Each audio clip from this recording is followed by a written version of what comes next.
We have discussed the classification of drugs based on different aspects such as chemical structure, therapeutic, and more in the previous video. Please make sure to watch it, as the link can be found in the description box. So now we are discussing the structure, therapeutical uses, and mode of action of some drugs, such as antibiotics, sulfa drugs, antipyretics, analgesics, and antimalarials. Let's begin with antibiotics. Doctors usually prescribe antibiotics when you have a urinary infection or strep throat. Have you ever noticed that? Antibiotics are used to treat bacterial infections. An antibiotic is a type of antimicrobial substance active against bacteria by either killing the bacteria or making it difficult for the bacteria to grow and multiply. Some antibiotics kill bacteria while some inhibit the growth of bacteria. Based on this, there are two types of antibiotics: bacteriostatic and bactericidal. Bacteriostatic refers to antibiotics that prevent the growth of bacteria. The action of bacteriostatic antibiotics is reversible because they do not kill the bacteria. So once the antibiotic is stopped, bacteria can resume their growth. Chloramphenicol is an example. Antibiotics that kill bacteria are called bactericidal. Action is irreversible since bacteria is killed in case of bactericidal. Ampicillin is an example. The complete range of microorganisms attacked by an antibiotic is called its spectrum. Some antibiotics have a narrow spectrum while others have a broad spectrum. Narrow-spectrum antibiotics. They target a few types of bacteria, either gram-positive or gram-negative. For example, sodium fusidate only acts against staphylococcal bacteria. They are usually used when the pathogen is known. Example: ampicillin. Broad-spectrum antibiotics target many types of bacteria, both gram-positive and gram-negative bacteria, for example, chloramphenicol. Chloramphenicol is an example of both broad-spectrum antibiotics and bacteriostatic. And ampicillin is an example of a narrow-spectrum antibiotic and bactericidal. Let's look at the structure and uses of chloramphenicol and ampicillin. Chloramphenicol is an organochlorine compound that is dichlorosubstituted acetamide containing a nitrobenzene ring, an amide bond, and two alcohol functions. Chloramphenicol is very effective in typhoid, acute fever, dysentery, pneumonia, meningitis, and urinary infection. It is also used in the management and treatment of serious infections such as bacterial conjunctivitis and otitis externa. The second one is ampicillin. The chemical structure of ampicillin consists of a beta-lactam ring fused to a thiazolidine ring. The beta-lactam ring is a four-membered ring that includes a nitrogen atom and a carbonyl group. The thiazolidine ring is a five-membered ring that includes a sulfur atom and an amide group, which makes ampicillin an aminopenicillin. It is often used to treat respiratory tract infections, urinary tract infections, as well as some sexually transmitted infections. Mode of action of antibiotics. Antibiotics disrupt essential processes or structures in the bacterial cell. This either kills the bacterium or slows down bacterial growth. Second one, sulfa drugs. Sulfa drugs are the derivatives of sulphanilamide.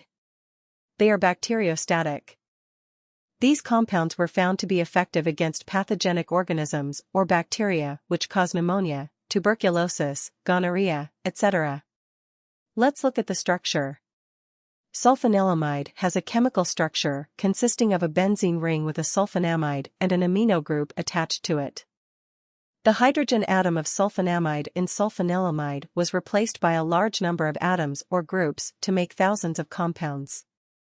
The best therapeutic results were obtained when the hydrogen atom was replaced by a heterocyclic group.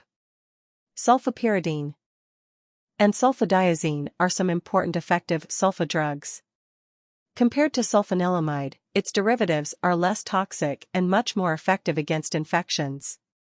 Let us look at the two derivatives of sulfa drugs. 1. Sulphapyridine. Sulphapyridine has a chemical structure similar to that of sulphanilamide but with a pyridine other than a benzene ring. The sulfonamide functional group is attached to one of the carbon atoms in the pyridine ring. It is used against pneumonia. 2. Sulfadiazine. Sulfadiazine has a chemical structure similar to that of sulphanilamide but with a diazine ring other than a benzene ring. The sulfonamide functional group is attached to one of the carbon atoms in the diazine ring. Sulfadiazine is used to treat mild infections. Mode of action of sulfa drugs.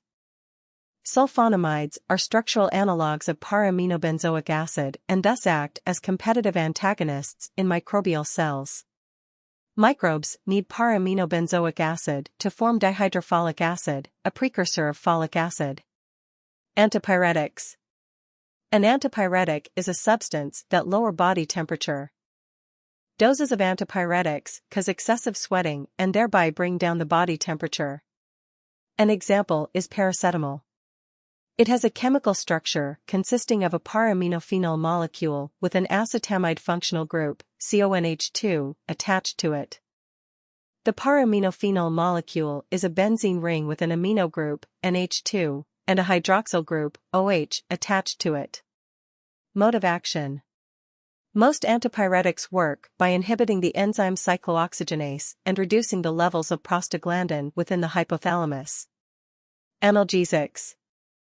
They are used to relieve different types of pain. Some analgesic medicines are narcotics and regular doses of these medications cause addiction. These are more effective in their analgesic properties. Non-narcotic drugs do not cause addiction. Examples are aspirin and ibuprofen. Let's look at the structure of them.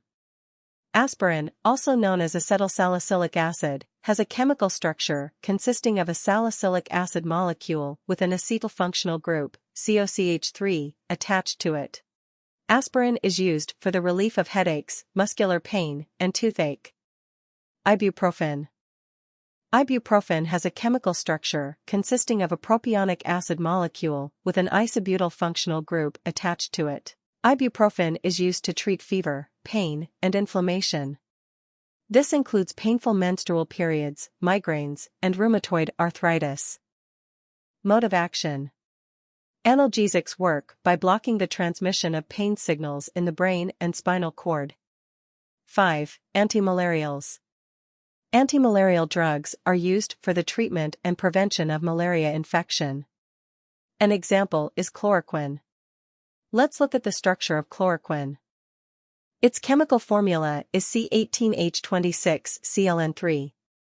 The structure of chloroquine consists of a quinoline ring system, which contains two nitrogen atoms and a benzene ring fused together. Attached to the quinoline ring is a side chain with a secondary amine functional group and a tertiary amine functional group. Chloroquine is a medication used to prevent and treat malaria, as well as to treat autoimmune diseases such as rheumatoid arthritis and lupus. Mode of action of antimalarials. They generally work by interfering with the growth and reproduction of the parasite. One of the key targets of antimalarials is the parasite's ability to break down hemoglobin, a process that generates toxic heme molecules that can damage the parasite's cell membrane and other structures. Thank you for watching. I hope this explanation helps you understand the structures of these drugs and their uses better. We will discuss more drugs in the next video. Let me know if you have any other questions.